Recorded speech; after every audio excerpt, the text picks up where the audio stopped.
Така, здравейте! Как се казваш? Никола. Пепи. Това са най-младите ни участници някога в нашите интервюта на Флер. Искате ли спечелите едни обувки за вашата майка? Разбира се. Да. Ще ви покажа няколко снимки и искам да ми кажете кои са на тези снимки. Така, кой е това? Вирго. Вирго, да? Да. Добре.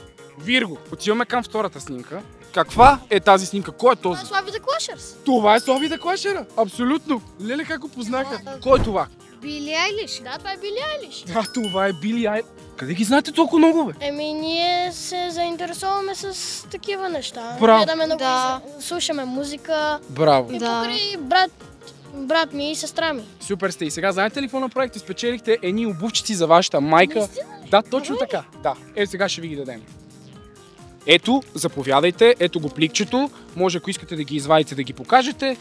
Да видим какво се е паднало. Хайде. Охо! Дано жената да е доволна, защото те си спечелиха обувчици на Флер. Ще има ли дрехи за деца или обувки? Точно така. Скоро ще има дрехи за деца, така че очаквайте скоро клипчета. Хайде!